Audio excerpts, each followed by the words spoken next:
The other type of malware that I want to explain is botnets. All right? What are botnets? Okay? A bot, okay? A bot is simply a malicious software, all right, that has capabilities of carrying out tasks, okay, on behalf of the bot commander. All right. Now, there are many different types of botnets. Let me talk about, first of all, the client-server botnet.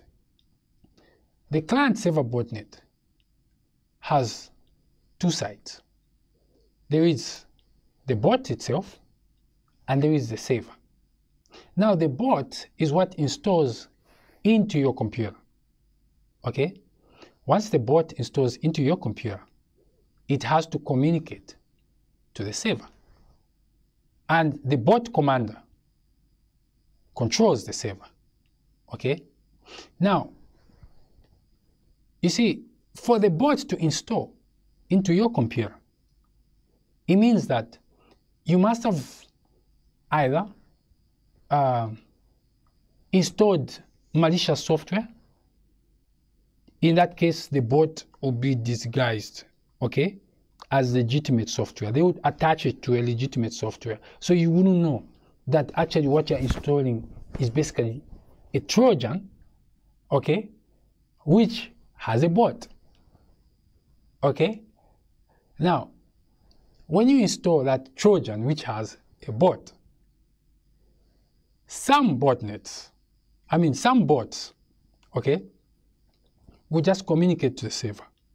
Now, when you look at a number of bots which are installed in different computers all over the world, communicating to one server,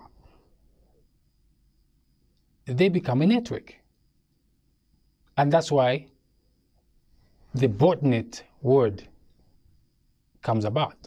That's how it comes about. That's why they call them botnets.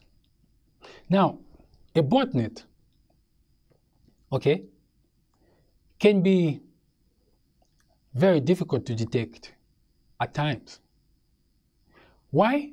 It's because when a bot communicates to the server, okay, that server could be moved.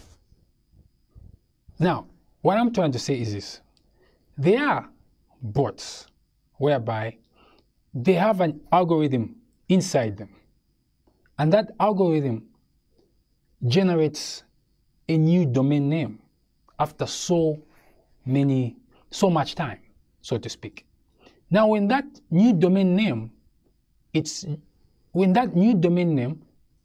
generated, okay, that new domain name is the domain name which it will communicate to as the server.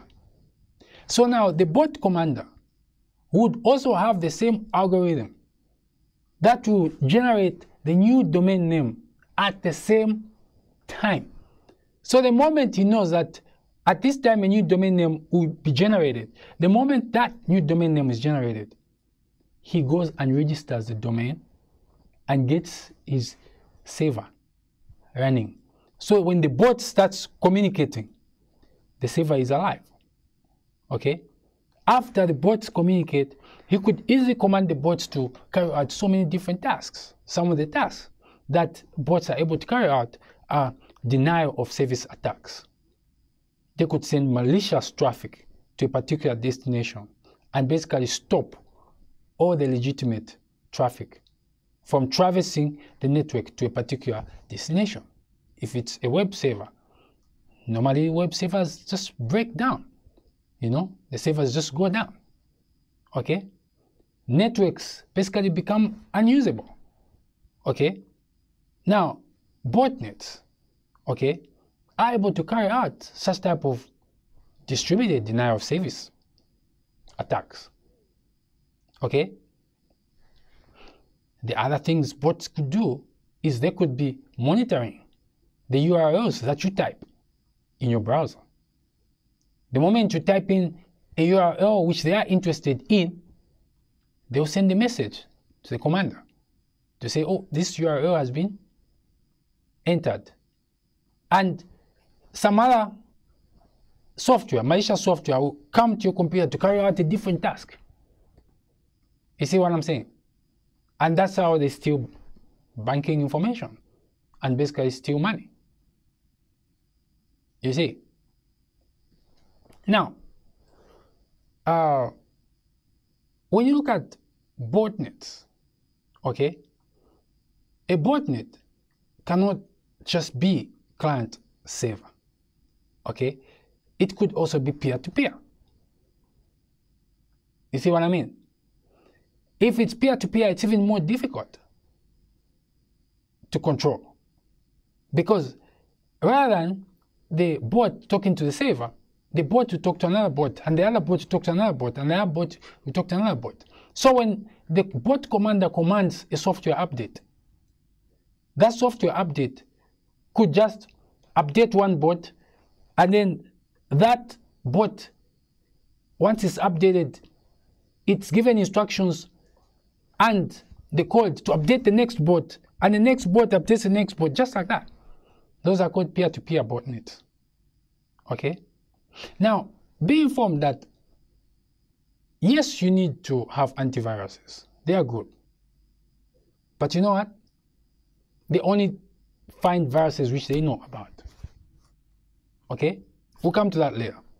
Okay? Now, there are also bots, okay, which encrypt their traffic.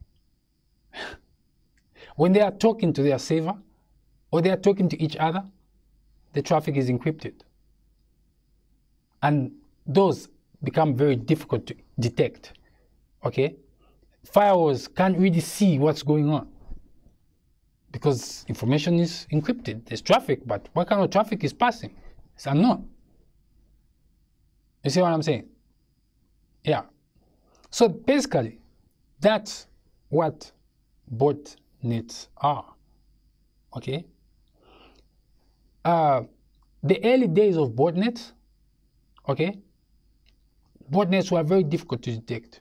However, computer scientists, cybersecurity experts have also evolved and they understand botnets far better